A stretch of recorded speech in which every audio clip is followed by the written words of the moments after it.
Hey kids, Charles Eccles, you know, freedom to roll, blah blah blah. So I had a buddy of mine come in the store today, and he kind of inspired a video.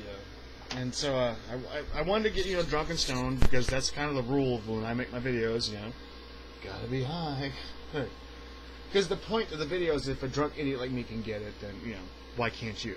Anyways, so my buddy came into the store today, and he says to me, I was taking my kid to get to the doctor, and I was in this building, and I was getting into the elevator, and this Muslim couple was walking behind me. And he made a point to say, I held the door open for him, and, the Muslim guy was dressed, all normal.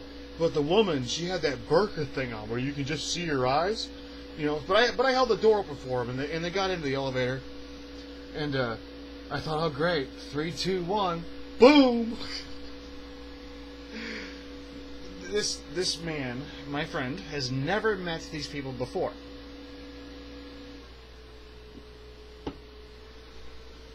But his first thought when seeing something different was, 3, 2, 1, boom, oh my god, fucking terrorists.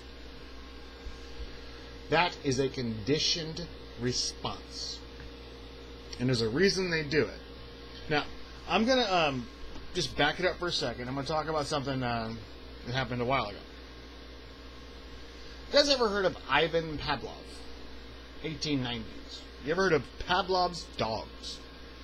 So, this Pavlov guy, basically what he did was he took his dog, or maybe more than one, I forget, but, it's not relevant to the story. Ivan Pavlov, he took his dog, and he hooked up a vial to its saliva glands.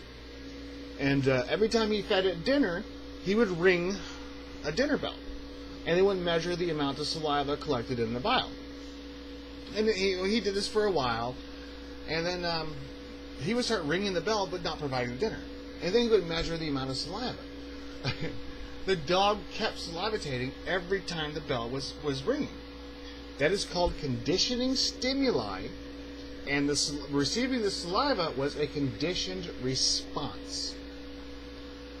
It's kind of why you hate Muslims. It's kind of why you buy guns. It's kind of why you hang out outside Walmart at 4 o'clock in the morning for 2 days to buy sneakers on Black Friday.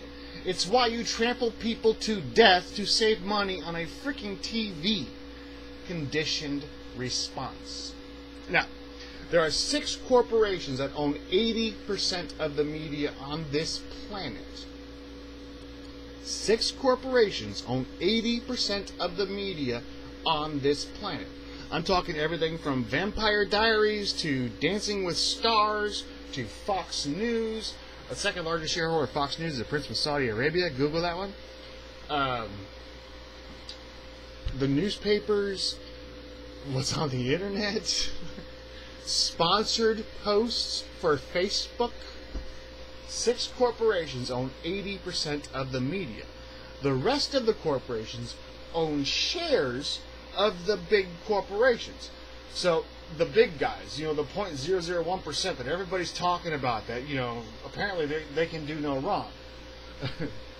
These are the guys that make the money and control the media. Case in point, the Koch brothers. They are fixing to spend $1 billion for the 2016 election. You don't do that when you are the 2 richest men on the planet unless you are expecting something in return. Alright. That's either here or there. So again, conditioned response. Okay. So what they do is they use tools like the media to get you afraid, to keep you afraid. Now, there's a big reason for it. One of the largest income providers for these big corporations are weapons and war and keeping you afraid, because you buy insurance for a reason. But anyways, I just want to get on to guns real fast, because everybody keeps asking me, dude, talk about guns again. So there's a reason you buy guns. Well, first point I want to make is there's wow, I'm super stoned. Sorry, guys. There's 291 million guns in America. There's like 310 million Americans. So the gun manufacturers have pretty much gotten their target audience. I mean, I know guys that have 25 freaking guns. You've either decided to own or buy a gun by now. 310 million Americans, 290 million guns. So they pretty much, saturated the American market when it comes to guns. Remember, guns are like besides guns and oil are like the two largest freaking things they make money on, other than food, but that's a whole nother rant, and we're not going to get into that tonight because I'm way too fucking high and I'm already at 5 minutes.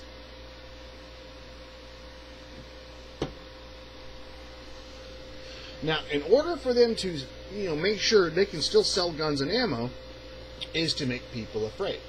Now, you guys remember back in the day when they were saying, I don't know, 6 years ago, when they were saying, the bomb is coming for your guns, they can't keep the stock on Walmart. You guys ran out and you bought a lot of guns and you bought a lot of ammo. Now, and the NRA was happy to tell you to. The NRA is a lobbyist company, so yeah, anyways. Wow, alright, lost my train of thought. Alright. So they got to keep you buying. They have to keep you buying guns, they got to keep you buying ammo. So they pretty much sold everything they can to you, so they need to find other markets. But unfortunately, most of them are American companies, and we got a lot of hippies in America, and some of us might complain if you sell guns to, foreign enemies, or people we don't like, or if you sell guns in wars. So what they do is they make a media thing saying, hey, support the troops. ISIS is going to kill us all. ISIS is going to contract Ebola across the border with the heroin. We got to sell them guns. We got to sell them ammo. It's called perpetual war.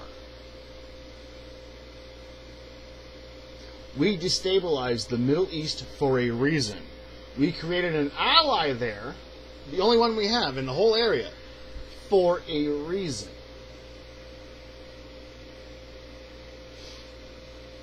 Somebody's got to buy the guns. Alright, that wasn't exactly what I wanted to talk about. But, fuck it. Alright, so, what the hell is it? What the hell did I want to talk about? Alright, I'm probably not going to fuss this one.